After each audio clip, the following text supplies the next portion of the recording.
You said that there's an indignity in being poor. You are the product, as you rightly said earlier on, of your upbringing, but that doesn't have to solely define you. No, not at all. So me asking you about success then, success at that time would have looked very different to what success possibly now looks like to you. Yeah, I mean, success was just doing what I wanted to do. The other ironic thing about all of that is I never felt anything. I just was getting on with it. Exactly. You know, I never felt, I don't remember crying a lot or anything or feeling. I mean, I cried, of course, when my dad died, and the extraordinary thing that happened to me when my mother passed, I was in Nottingham, and it was 1973, and I was already in my late 20s.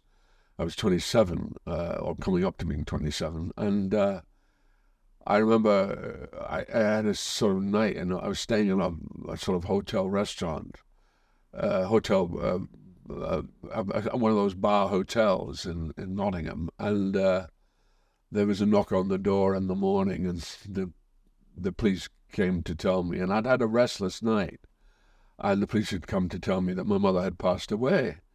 And I remember this sense of relief that I felt that my mother had gone. On her behalf or no, on on my yours? behalf. Really? I felt, I'm free. I felt I'm free. And How do you reflect on that now? Do you feel like that was a fair? Yeah, I think it was absolutely fair, because I'd been subjected to dealing with my mother and dealing with her in the way I could, which was fine. I just dealt with it. But then the relief.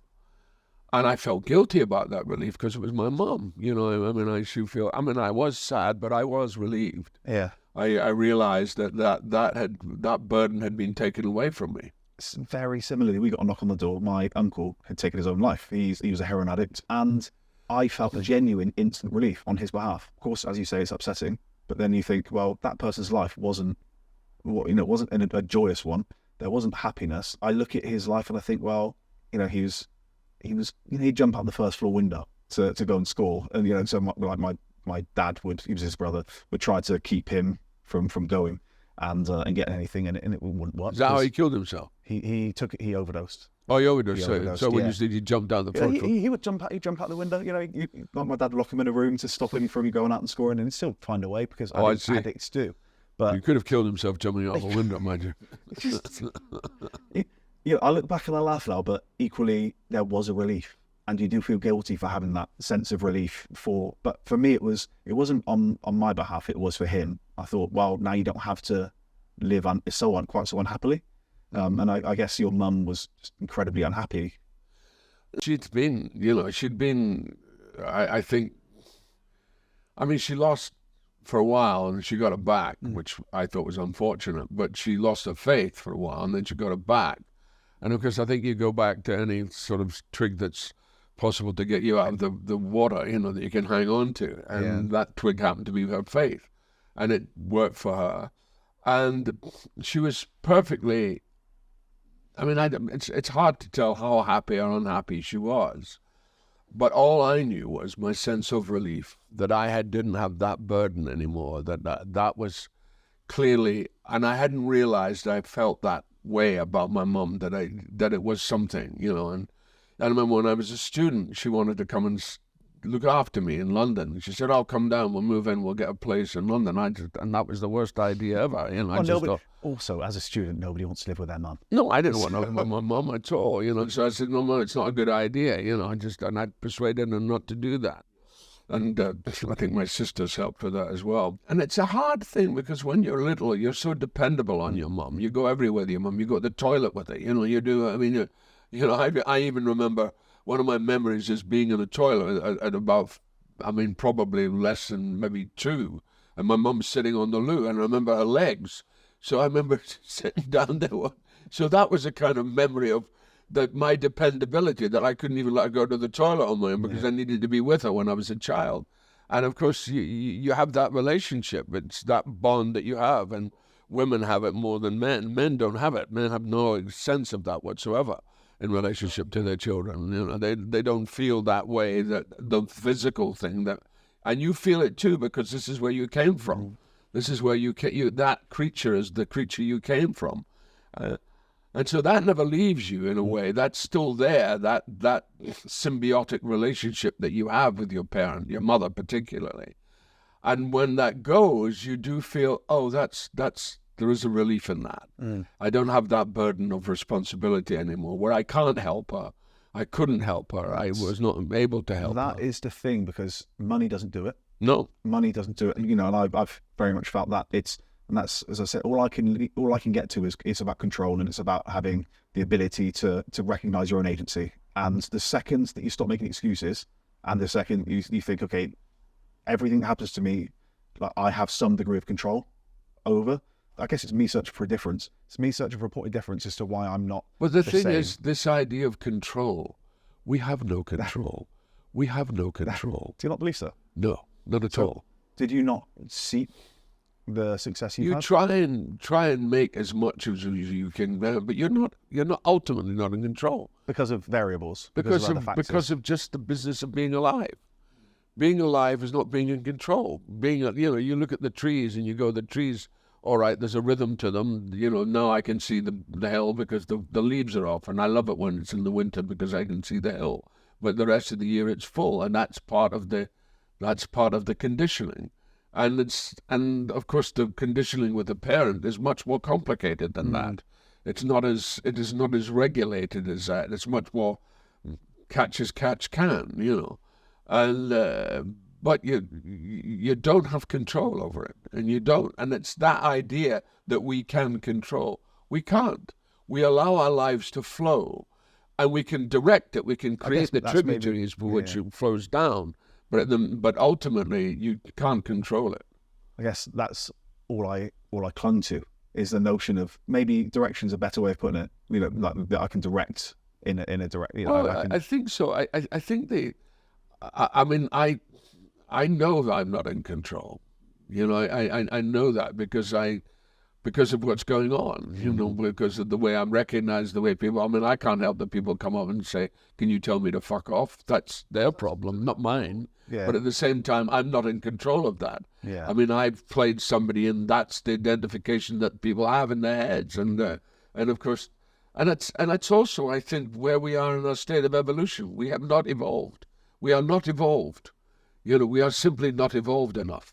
Or we wouldn't be doing the stupid things that we're doing constantly, time and time again, that we've done in the last, time immemorial. With succession, then, I think people look at you and they will associate you with this, because of Logan Roy, with the grand wealth, with all that. Is it important to you that you speak to your upbringing? So, I'm a socialist. Yeah. I'm a socialist. For better or for worse, I'm a socialist. And, I'm also in socialism as it was practiced by the Labour Party in where it got to, the idea of new Labour. I was always suspicious of that idea anyway, though I did the broadcast for Labour in '97, and I did the whole campaign of Blair getting elected, and it was an amazing time. But we had to deal with his hubris, and we had to deal with what he was incapable of. And it all kind of ended. And so social democracy got into a state, and I had to look at something particular. I thought, where am I going to go? Which is why I went back to my identity as a Celt, and how that had been subdued for so long in every aspect, and what's going on in Ireland now, what's happened, the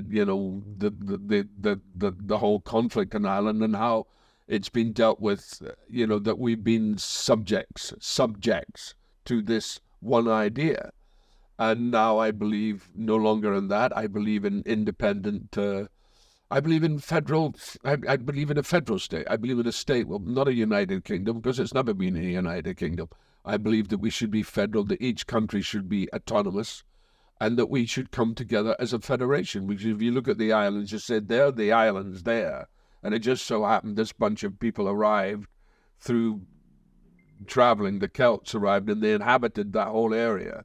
But then they were finally subdued, and we have to get our own individual identities back and come together in a unity, in a proper unity, which has not existed ever in this country, ever. It really hasn't. It doesn't. It's not getting any more united now, is it? No, it certainly isn't. It's certainly not united. But it cannot be united under the present conditions. the conditions have to change. Is there hope in that? Like, do you feel hopeful? Well, I think there's hope because things do grow up. We all grow up and we all get old and we all die. So that's the thing that you can really guarantee. But then you have to reflect that and the rest of the world. And you've got to say, well, the rest of the world has to, that's the nature of what the world is. We're at a particular state of evolution. We haven't evolved enough. We have a vision of something. We can see something in the future, but we know it's not now. Do you mean like multi-planetary existence and... Oh, not just just being human beings. Understand what our human potential is. Do you think that religion holds us back? Oh, considerably, yes. I think religion does hold us back because it's belief systems which are outside ourselves. They're not dealing with who we are. We're dealing, well, if God says this and God does that, and you go, well, what is God? We've created that idea of God, and we've created it as a control issue. And it's also a patriarchal issue. Which is exactly where it started, right? Yeah, and that's how it started, and it's essentially patriarchal. We haven't given enough scope to the matriarchy. And I think, we need to move matriarchally. We have to go more towards a matriarchy because the mothering thing is the thing which is the real conditioning of our lives. Our fathers don't condition ourselves. They're too bloody selfish. But our mothers have to because they have an umbilical. That's what the umbilical cord is about. They have, even though it's cut away, there's an umbilical relationship to your child. And the women have that. Men do not have that. They're just sperm banks, movable sperm banks to walk around and come and go, oh, yeah, well, actually, no, don't go with that for a bit. And then you move on. Women don't do that. How do we get to a more patriarchal society? Well, we do because we have to honor them and we have to give them their place. And we're resistant to that.